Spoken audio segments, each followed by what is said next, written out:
जो बेटी अपने पिता के घर में रहती है वह यह दो पाप करती है। दोस्तों, इस वीडियो में हम आपको बताएंगे कि आखिर पिता के घर में रहने वाली बेटी कौन सा पाप करती है और उस पाप का भोग किसको भोगना पड़ता है। दोस्तों, आज के समय बहुत सी स्त्रियां ऐसी होती हैं जो अपने पिता के घर में ही रहती है। यानी कि एक तरह से कहें तो यदि किसी कन्या का किसी कारणवश पति से विवाह टूट जाता है तो विवाह के टूटने के बाद बेटी का एकमात्र सहारा उसके पिता का घर होता है, जहां वह अपना जीवन यापन करती है। पर कुछ मां बाप ऐसे भी होते हैं, यदि उनकी बेटी का एक रिश्ता शादी होने के बाद टूट जाता है तो पिता अपनी बेटी के लिए एक दूसरा रिश्ता ढूंढने लगते हैं।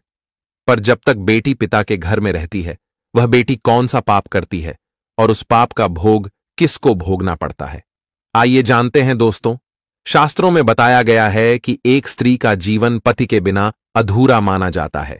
एक स्त्री पति के बिना अधूरी होती है। एक स्त्री का संपूर्ण जीवन पति के साथ ही गुजारना उत्तम माना जाता है।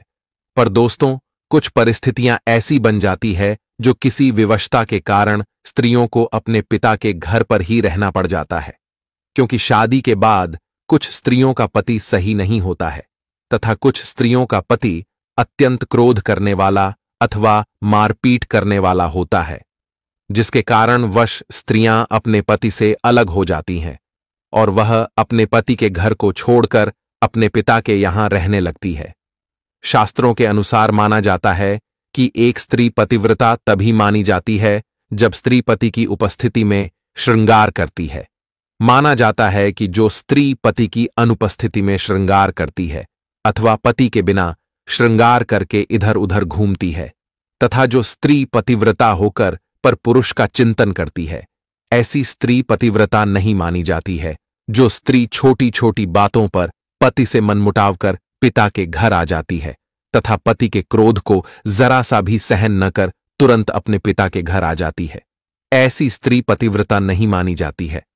शास्त्र कहते हैं कि जो कन्या अपने पिता के घर में रहती है तो वह बिगड़ जाती है। शास्त्रों के अनुसार पिता के घर में लंबे समय से रहने वाली कन्या को नरक में यमराज द्वारा दी हुई यात्राओं को भोगना पड़ता है। इसलिए कन्या को विवाह के बाद पिता के घर में अधिक समय तक नहीं रहना चाहिए, क्योंकि पुत्री जो पिता के घर में रहकर पाप करती है उसका फल माता पिता को भोगना पड़ता है। अब यहां तक वीडियो देख ली है तो फिर वीडियो को लाइक और शेयर करना बिल्कुल भी मत भूलना। धन्यवाद।